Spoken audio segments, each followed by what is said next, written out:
نیکیوں میں آگے بڑھنا یہ انسان سے مطلوب ہے۔ فاستبقوا الخیرات، نیکیوں میں آگے بڑھو۔ نیکیوں میں آگے بڑھنے کا مقابلہ اللہ تبارک و تعالیٰ کو پسند ہے، دنیا میں آگے بڑھنے کا مقابلہ پسندیدہ نہیں۔ صحابہ کرام کے ماحول میں نیکیوں میں آگے بڑھنے کی مسابقت ہوتی تھی۔ ایک مرتبہ غریب صحابہ نے حاضر ہو کر نبی کریم صلی اللہ علیہ وسلم سے عرض کی کہ یا رسول اللہ، ہم نماز پڑھتے ہیں، روزہ رکھتے ہیں، نیکیاں کماتے ہیں، یہ امیر صحابہ بھی کماتے ہیں، لیکن انہیں ایک اضافی شرف حاصل ہے کہ ان کے پاس مال ہے، یہ زکوٰۃ دیتے ہیں، صدقات دیتے ہیں، خیرات کرتے ہیں، نیکیاں کماتے ہیں، ہمارے پاس مال نہیں ہے، تو ہم ان سے مقابلے میں پیچھے رہ جاتے ہیں کیونکہ ہمارے پاس مال ہی نہیں ہے۔ تو نبی کریم صلی اللہ علیہ وسلم نے انہیں کچھ اعمال بتائے کہ آپ یہ عمل کرو تو اللہ تعالیٰ تمہیں اضافی اجر دے گا۔ اب وہ عمل کرنے لگے تو جو سرمایہ دار صحابہ تھے ان تک بھی وہ خبر پہنچ گئی کہ اس عمل کا یہ ثواب ہے، انہوں نے بھی شروع کر دیا۔ اب وہ غریب صحابہ پھر حاضر ہوئے کہ یا رسول اللہ، وہ امیر صحابہ تو وہ عمل بھی کرنے لگے، اب ہم پھر ان سے پیچھے رہ جائیں گے۔ تو پھر آپ نے فرمایا کہ یہ تو اللہ کی مشیت ہے، وہ جس کو چاہتا ہے نوازتا ہے۔ تو یہ صحابہ کا کہ ماحول کا مزاج تھا کہ وہ ایک دوسرے سے آگے بڑھتے تھے لیکن نیکیوں میں، اور ہمارا ماحول یہ ہے کہ ہمیں نیکیوں کی کوئی فکر نہیں ہوتی، بس ہم آگے بڑھنے کی کوشش کرتے ہیں دنیا میں۔ ہمارے ماحول میں جب بچوں کا تقابل کیا جاتا ہے دوسرے کے بچوں سے تو نمبروں کے ساتھ کیا جاتا ہے کہ فلاں بچے نے ایف ایس سی میں اتنے نمبر لیے ہیں، تمہارے 5 نمبر کم کیوں ہیں؟ فلاں بچے نے میٹرک میں اتنے نمبر لیے ہیں، تمہارے 5 نمبر کم کیوں ہیں؟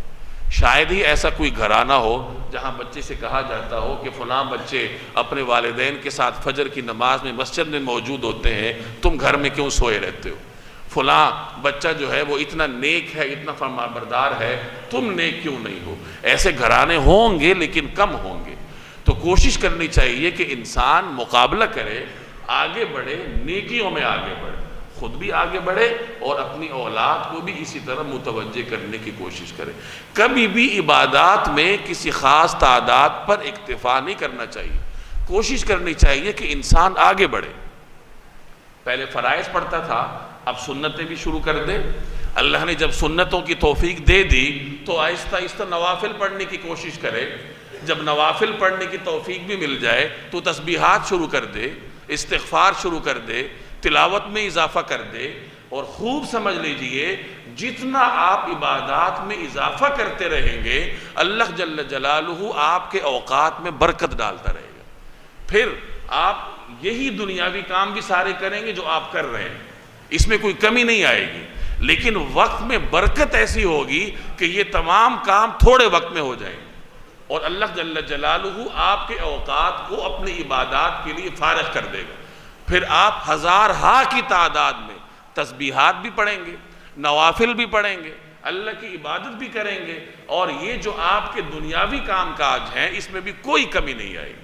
یہ کام کاج زیادہ بہتر انداز سے انجام دینے کی اللہ تبارک و تعالی آپ کو توفیق دے گا۔ ہوتا یہ ہے کہ ہم اللہ جل جلالہ کی عبادت سے منہ موڑ لیتے ہیں تو بطور سزا کے اللہ تعالی ہمارے اوقات کو دنیاوی کام کاج سے بھر دیتا ہے۔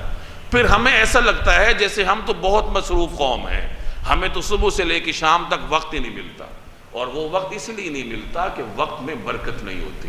بہت دور مت جائیے، زمانہ قریب کے مسلمان علماء کو دیکھ لیجئے، اللہ نے ان کے اوقات میں ایسی برکت رکھی تھی کہ تھوڑی سی عمروں میں انہوں نے سینکڑوں کی تعداد میں تصانیف چھوڑی، اور اس علمی زندگی کے دوران وہ ہزاروں کی تعداد میں یومیہ تسبیحات بھی پڑھتے تھے اور کئی پارے قرآن کریم کی تلاوت بھی کرتے تھے۔